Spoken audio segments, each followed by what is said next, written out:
iratxe geisten dan bitartean, eskerrik asko.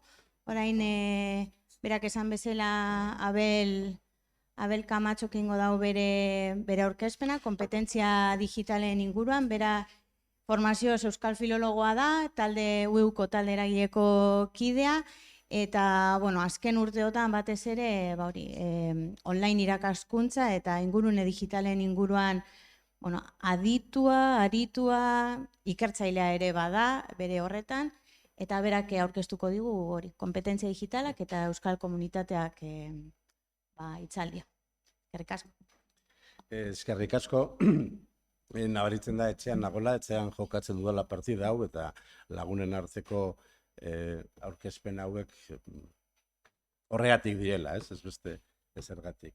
Bueno, iratzek aipatu dizkigu gaurko egunean zehar itxango ditugun geltokiak edo geralekuak, eta gero bukaerako helmuga zein den, ze hausnarketa prozesu eginda, zer lortu edo, zer irudikatu, eta nik bide horretan kompetentzia digitalen gaia ekarriko dutona, eta Euskal Herriko ikuspuntu batetik saiatuko naiz hori gero gauzatzen edo pixat aztertzen edo zer hortara eramaten. Horretako ingot hasieran sarrera txiki bat, testuinguru minimo bat, alderdi sozialetik eta alderdi edukatibotik, baina gero bigarren aldian ordun kontzeptualizazio minimoa jarriko du mahai gainean. Zertan den kompetentzia digitala, zertaz ari garen kompetentzia digitala ari garenean, edo zertaz aritu behar genuken, hobeto esan da batzuetan. Hori bigarren parte izango da. Hirugarren partean egingo dut kezka batetik abiatuta, kompetentzia digitala ez ote dagoen isolatu gainerako kompetentzien garapen eta lanketaren aldean, eta kezka hortatik abiatuta orduan, zaitu naiz lotura adibide moduko lotura batzuk planteatzen, kompetentzien arteko lotura horiek ezartzeko edo pixat irudikatzeko, ez? Eta bukatzeko, nahi nuke euskal ikuspegi hori, pixat nahi gainean jarri, eta horietzek dira gero, iratzek aipatutako kontrol zerrenda hortara gehitu diren elementuak. Gero atzaldeko lanerako baligarri izango dienak, edo pentsatzeko bintzat, horiek diren, o beste batzu diren, o nola behar duten bintzat. Tira, hori esan da, denpora, ontaz egun gintezke egun osuan. Osea, txauko naiz, aldenik eta azkarren pasatzen zer diapositibak gehienak, eror dituzue, banatuko dio, jarriko da guztion esku, eta izango gara hemen ere bestela. Nik uste dut ikuspuntu sozial batetik ikusita, oso testuinguru latzean gaudela une honetan atzeragoazen sensazioa oso evidentea, ez? Joera politikoak oso atzerakoia dira une honetan, ez? Ointxe hauteskunden aurretik. Azken urteotako joera oso negatibo izan da alde hortatik, ez? Reazionarismo oso purua dago, pixkate plaza publiko hartzen, ez? Gezurra politikoki erabiltzen da, eta teknologiaren erabateko nagusitasuna biztakoenez, gezurraren zabalkundiari laguntzen dio teknologiak, eta gure ikasleek teknologien erabileran trebatu behar dute, baina hor dago edukia eta forman arteko nazte oso komplikatua, zeka arazo etikoak, arazo moralak, hortze daude, gezurretik datoz, gora atzerako idati datoz, teknologiaren erabilera maltsurretatik datoz. Eta arazo tonteker izango da, igual ikuspegi kontua da, ustez eskortasuna, eskor ibiltzea danok, hori da pixat alburuetako bat, eskortasuna ere atxerako jaba, neurri batean. Ezatea, amore ematea, jazta, honek ez dauka konponbiderik, hori atxerako jaba. Aldaketaren aurrean, ez dugu aukerarik, eta, izan da nahi dana, ikusiko da, total, ez dakagu nola jokatu horren aurrean, ez dakagu nola aurre egin, ez? Eskortasunaren ustez, ekidin beharreko zer elementua da. Hezkuntza mundura torte magara berriz, claro, eskortasunako arrazoiak ere baditugu. Azken 40 urtetan 8 lege izan ditugu hegoaldean. Euskal Herriko hegoaldean 8 lege izan ditugu. 8, presentazioa prestatu nuenen zerrendatu nituen 8ak, ez? Baina, horrek nekea sortzen du. Azperdura sortzen du. Osa, lonloen txontxak hau, baina igual, hurrengo gobernuak erabakiko du lonloerik ez? Eta aurrekora buelta, edo berria sortu. Claro, hezkuntzan ere, ikaragarrizko joeratzerako llegari dira planteatzen. Ez duzuen pedagogismo? Akusatu dizue? Eso es pedagogismo? Ez? Twitterren eta horrela ez? Claro, hori joera oso potentia da. Pedagogiak, soziologiak, instrukzioaren psikologiak, zientziek, hezkuntza munduko zientziek lortu dituzten emaitzak, ikerketatik eta divulgaziotik eta hezkuntza praktikatik lortu dituzten ekarpenak, pixkat alboratzeko joera zer bat, eta aurrekora bueltatu, eta hori dena da pedagogismo. Hori da pedagogismo, ze pedagogismo. Hau da, lortu ditugu ezagutza batzuk urtetan. Zientzien garapenak ekarri digu zer bat, ezagutza konpartitu bat. Eta horren kontra dira batzuk. Are dira batzuk, pedagogismo dela esfortzuaren kultura, irakasleen autoritatea. Horiek noite atzera joan arazi guztiok. Esfortzuaren kultura ez da existitzen. Bestela Almeida edo Feijóo edo horiek ez lirateke hor egongo. Eurek daukatze esfortzuaren kultura aldarrikatzeko jore karagarria, eta eurek dira adibide nola den faltsua, benetan faltsua. Orduan, hezkuntzan ikuspuntutik ere, horretan gabiz, eta klaro, ondorioak dira oso izugarria dira.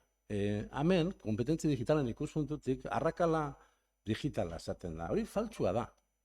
Arrakala digitala da pobrezia. Aukera berdintasun falta da arrakala digitala. Punto. Kitxo. Arazoa da ikaskuntza arrakala.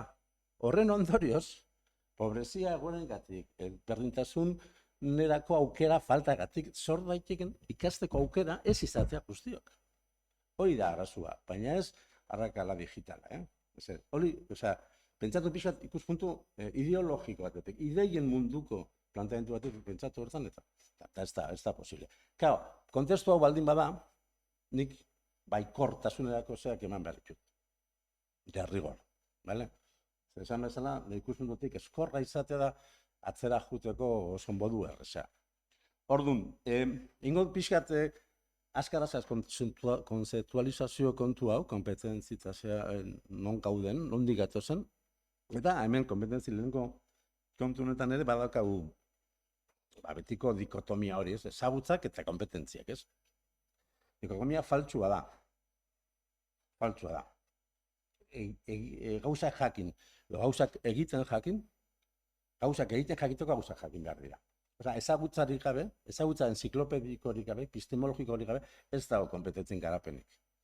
Hori guztiok, klaroki behar dugu, oroimenaren lanketarik gabe, ezagutza espezifikoen lanketarik gabe, ez txindu inongo kompetentzirik garatu. Orduan, ez gaitezen jauzi, trampa hortan, ze hori da diskurso marko bat sartzen digute. Aukeratu behar da, edukiak, kompetentziak, ez. Kompetentzien alde gaude, baina ezki, kompetentzitako edukiak behar beharrezkoa dira. Edukien lanketa gure eguneroko lanean toki auki behar du, derrigor. Hor da kasue zer bat, definizio klasiko bat, eta bertan, hoxea pentsat, lehentasun praktikoak, jakintza, motivazioa, balioetikoak, jarrerak, emozioak, kompetentzien ikuspuntu zabal batetik aztertuta.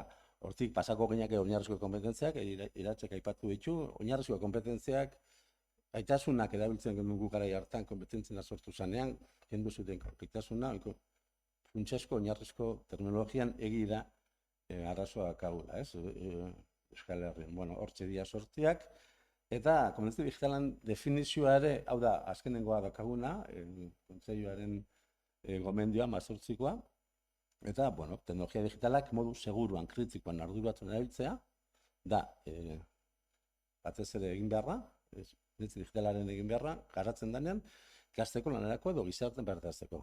Baita, gero, elkarrerak ginen aritzeko ere. Kontzeptu honek posible asko, beste hezkuntzako, beste kontzeptuekin parekatuta, azken urteotan aldaketa gehien eta formulazio gehien eduki duen kontzeptuetako bat izango da, posible asko.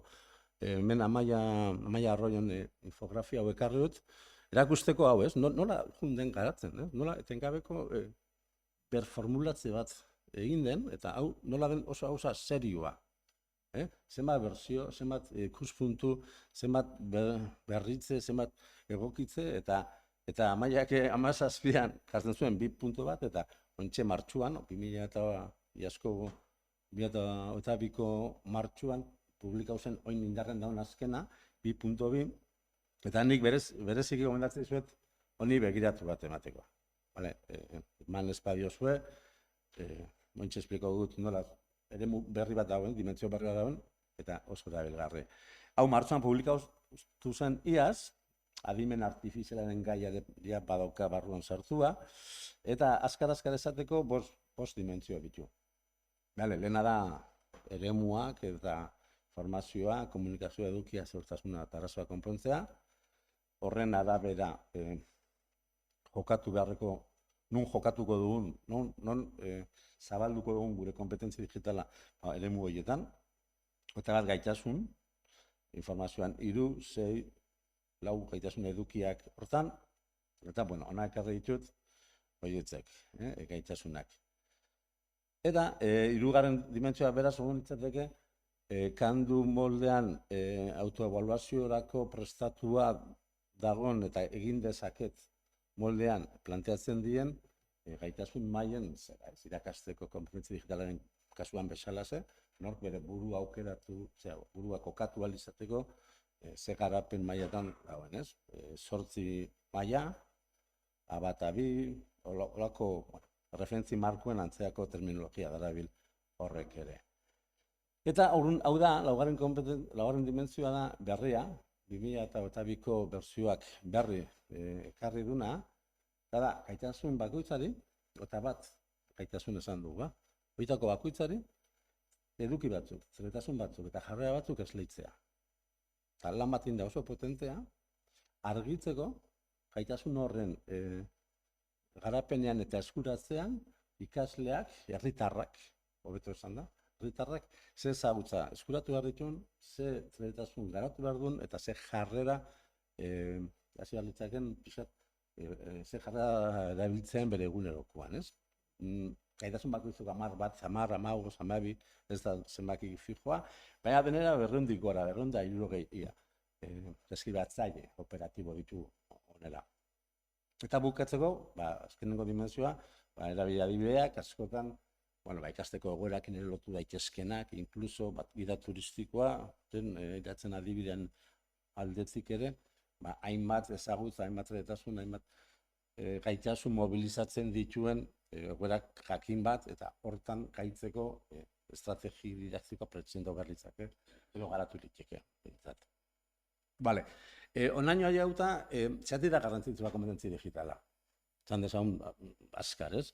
Oinarrizko kompetentzia darako. Eta garren mendeko herritar batek, derrigor, ikaskuntzan ikuspuntutik, garatu beharko dituen kompetentzietako bat, bada. Eta hala itortzen da kurrikulum honetan. Oin maiatzen atara dira kurrikulum diseinuak, ez? Etzen 10, 11, atzera ziren, bertan, kurrikulum horietan ikusten da, gauzapen maila baterainoa llegatu direla honen ikuspuntutik. Hezkuntzaren aldaketa digitalerako planetan ere, Eusko Jaurlaritzarenak, por ejemplo, eta labur hartze martxan da ona, helburuetakoa da, funtsezkoa da, konpetentzia digitalan garapena, baina bestela da, oinarrizkoa da, guretzat, gutako bakoitzarentzat. Hilartzeko eta biziarteko gure zer hortan, ikasi egin beharko. Teknologia aurrera doa, gizarte aurrera doa, eta nahi eta nahi ez, bizialdean zeharreko ikaskuntzari eragiteko, horri sostengu emateko oinarrizko kompetentzia izango da. Teknologiarekin aritzea eta teknologiaren erabileran debatuta egotea. Baina, klaro, nola tratatzen du kompetentzia digitala? Gaur derrekor esan, da, esaten honek, ez emu zein duzulo kompetentzia digitala. Hori esan da, jazta. Eta broma da, baina nik sensazio edokat. Erabili behar da, esan nahi behar da. kompetentzia digitala.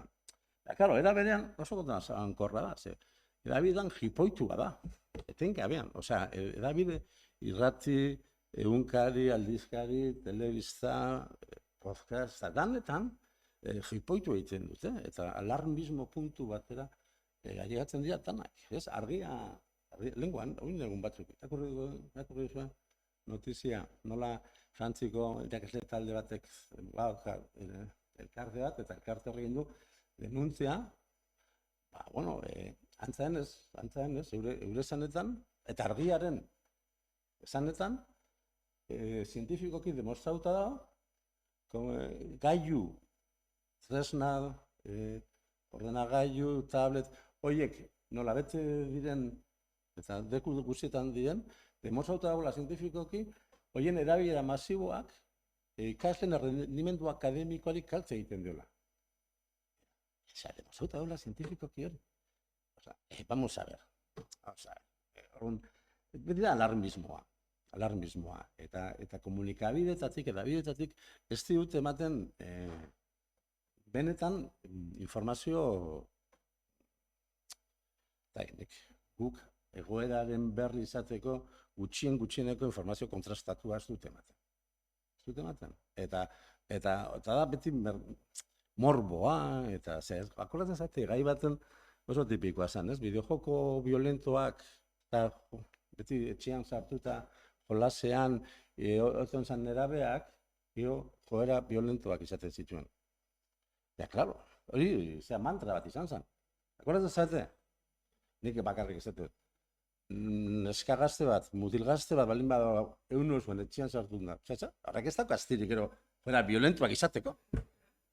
Jolasean da, ez dauka astirik. Joera violentoak izateko, astia dakana da, kalean da ona.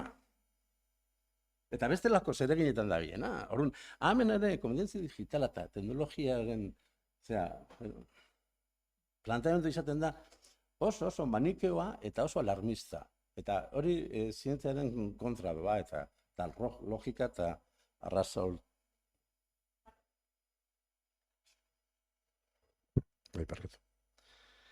Zer ari da gertatzen, zein da nire ustez, hirugarren trataera nagusia, autoebaluazioa, ez? Oso modan dago, ikanos zera, bezalako tresnak, ikanos da gure artean ezagunena, baina hor ziar ere badira beste batzuk, ez? Eta horren, autoebaluatu zeure burua, egin kesta, gai naiz, eta egin dezaketak, eta gero, B2, ez? O B1, edo zea, ez? Eta gero, egin, zer bat, hobekuntza plan bat, zeure kasa, eta jazta, ja landu dugu kompetentzia digitala. Orduan, argi dago, autoebaluazioa dela regulazio estrategitako bat. Eta argi dago, metakognizioaren ikuspuntutik, ikaskuntza piztu dezaken elementu oso baliagarri dela. Argi dago.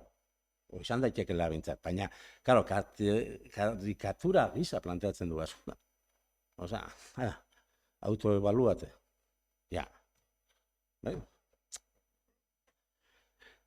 Eta batez ere, nik hemen ikustut problema. Eta nire sensazioa den edo, nik hemen ikustut problema larria. Ez daula askotan lotua, eskola barruko jardun pedagogikoarekin.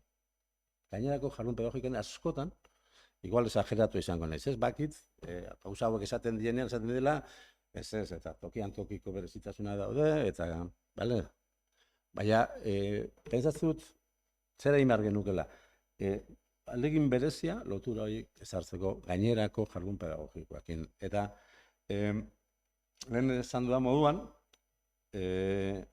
dikonbi.biren berzio horren laugarren dimensioak ematen du modua horri pixka beste buelta bat emateko.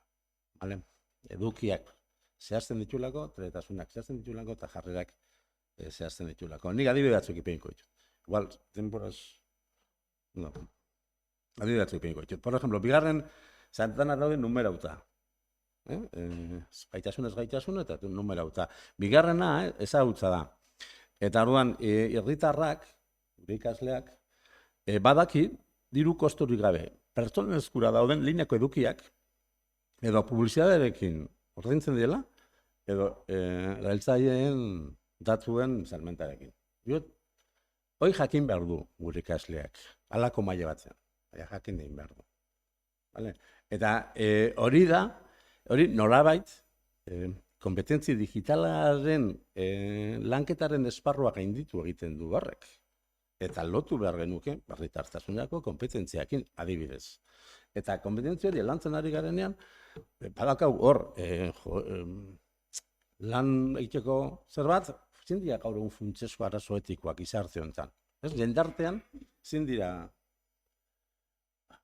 pribazidadearen salmenta da. Eta guk saltzen dugu, negia urte asko daukat, eta igual aukera dezaket. Baina ume batek ezin du aukeratu. 15 urteko telefono jagun hartze kontu horietan, ez? Halako adinean ematen ziren telefono mugikorrak, halako adinean gure gailu smartphone bat ematen bai ume bati, beak baki bere publizitate horren kontura bere datuak saltzen da bizela. Eta hori herritartasunerako kompetentzien barruan landu daiteke, besterik gabe. Beste ezagutza bat garatu behar lukena, eta online dauden ingurunetan eta denetariko informazioa daula. Eta asko faltsua da. Okerra. Eta desinformazioa ere badaola. Eta, bueno, asko zabaltzen den informazioa ere, izugarri zabaltzen den informazioa ere, ez dela zertan egia izan. Ez dela zertan benetako izan. Evidentemente, horren aurrean, eta trebetasun gisa planteuta eta zagutzatik trebetasunera, irakurtzen ikasi behar dugu. Linean irakurtzen ikasi behar dute gure ikasleak. Eta horretako funtsezko langai izango da irakur estrategien garapena, eta testu lerro hartzeko irakurketa hori, inferentzia sortzaileak, esan nahien dozin enuntziatuk baditu gutxienez 3 maila, lokutiboa, esaten dena, esan nahi dena, eta hartzailarengan, entzularengan, irakurlarengan sortzen duen eragina, sortzen duen, eta asmo komunikatiboa, zertarako da hori. Osa, 4 kontu horiek, ikasleek lan duin behar du hori gelan. Eta hori da kompetentzi digitalaren parte bat, baina baita orduan hizkuntza komunikazioaren eragin esparruko elemento bat. Zalantzarik gabe, eta evidentemente zestu dut hortzimuga ideologiko bat. Irakurketaren, ulermenaren lanketa klasikoan, esan dut alderdi hau, saltzen da. Gazten dugu zerbaitetarako. Eta irakurtzen dugunean jakin behar du idazlearen asmoa benetan zein den. Eta orduan, hor dago, lotura oso erresa, kontzeptualki oso erresa, eta lanketarako bide asko ematen duena. Beste bat, hau ere ezagutza da, badakin mezuak ingune digitan formulatu behar diela. Baina nola, ertzaiak erraz ulertzeko mokuak izan ditezen. Akaso, hau da, bere asmo komunikatiboarekin bat eginda, sortzen duen testua, genero jakin bateko izango da, eta orduan asmoa, ingurunea eta egokitu beharko du hortara bere formulazio linguistikoa. Hau da, ari gara idazketaren lanketaz, eta ari gara hizkuntza komunikazioaz. Eta ari gara, gero beste testuinguru batzutara eramateko moduan, ez? Baina foroko diskusio forma bada, baina baldin bada artikulo bat egunkarirako, baldin bada egoerako egokitasuneko estrategiak eta zera. Gai da bere sentimentuak kudeatzeko, hau trebetasuna da. Interneten beste pertsona batzuekin hitz egiten ari denean. Interneten edo bestela. Kompetentzi personala, soziala eta ikastuka bertan dago, ez? Gatazkak nola kudeatzen dituen norberak, nolako baliabidek ematen digun ikasleari gatazka kudeatzen ikas dezan, eta, esan diatzea azkarkuteko, azkarkungolez.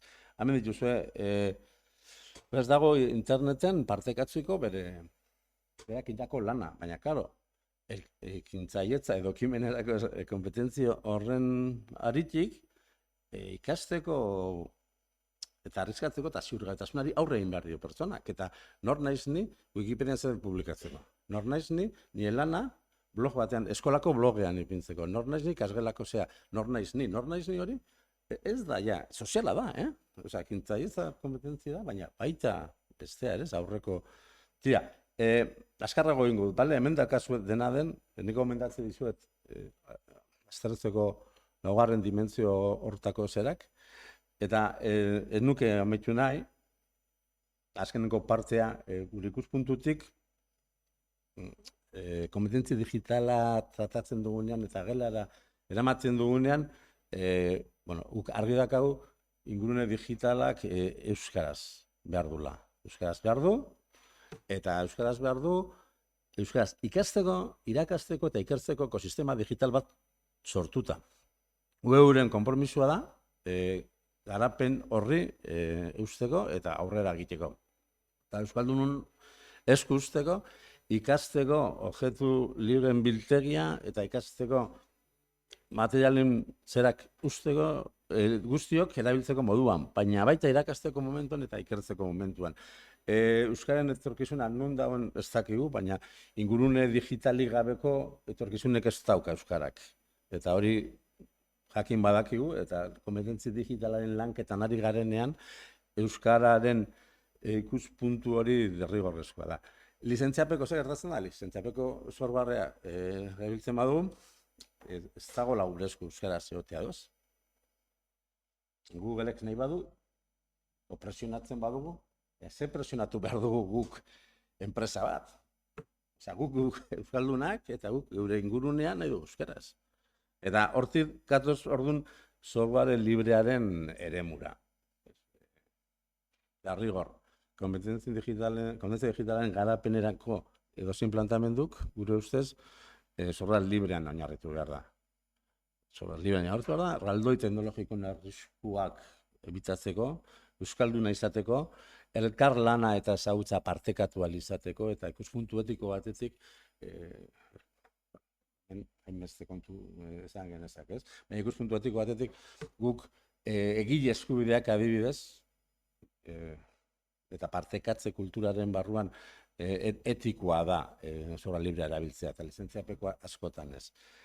Kritikoa behar du, gure ikuspuntuak, kritikoa behar du derrigor, baina kritikoa hausnarketa pedagogikoaren inguruan ardaztu behar da kritiko izatze hori.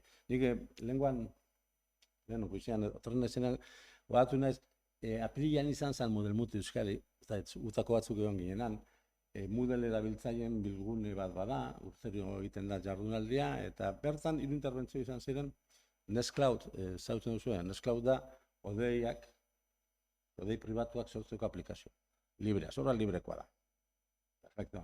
Bueno, hiru interbentzio diferentetan, hiru saio diferentetan, Nextcloud erabiltzeko eta teknikoki nola instalatu, nola lotu Moodleekin, saioa zita behin bero beste logeatuta zitze duzu beste aplikaziora juten zanean, beste instantzia juten zanean, eta denbora joan zen, ja berez, helburua zen. Osa, jazta, lortu dugu. Software libreko aplikazio bat instalatu dugu, eta jazta, inda akagulana. Zin da, zertako nahi dugu guk, Nextcloud bezalako aplikazio bat. Zer erabilariatiko eman behar dugu gela. Gure ikaslek parteatu harritxu dokumentuak, nola? Ze kondizioetan, zertarako, zer lantzeko? Nextcloud egin da, eta Nextclouden aldeko, baina kritiko izate hori da, kritiko da analizia, analizatu behar dugu zertarako. Zen, gero bestela, hau paratzen da, ikasgelak ez ditugu pantailez, eta oin zegiten du, oin zertarako pantailak. Zertarako. Eta bagaude, goera batzen, ja, egau gara, bideo bat luzat egin du, eta zertarako nahi ditugu pantailak. Beti behar ditugu pantailak. Nik uste ez. Guztio gara beste puntu bat, kontrol zerrendara sartu den beste puntuetako bat, bada, guztio gara berdinak. Barkatu.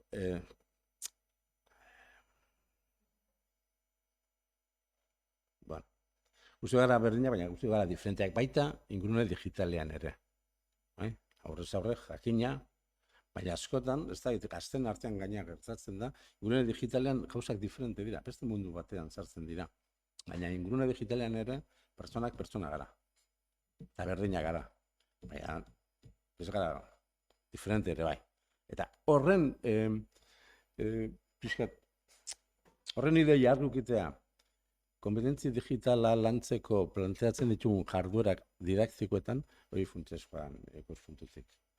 Eta Euskal Herriko zer batetik, derrigor. Claro, horre dakar, ikaskuntzarako diseinu unibertsalaren garrantzia, eta horrek eman dezaken guztia, ez?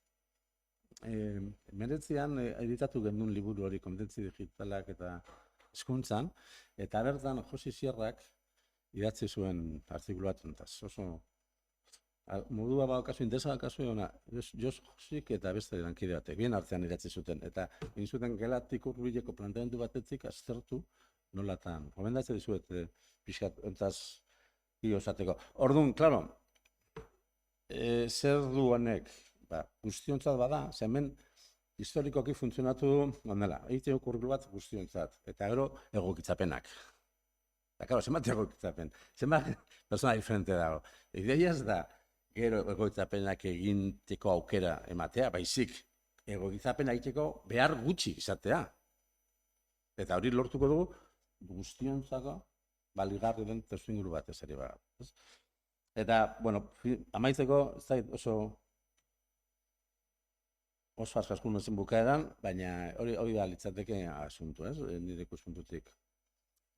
Uler dezagun konzeptualizazioa, uler dezagun benetan kompetentzi digitalaren dimentsioak zein diren, ze eragin ekoki dezaketen geure eguneroko lanean beste kompetentzi batzuen batera, eta ze onura emanaldi duten, eta guk Euskaldun gisa nola planteatu behar genuken horren zera.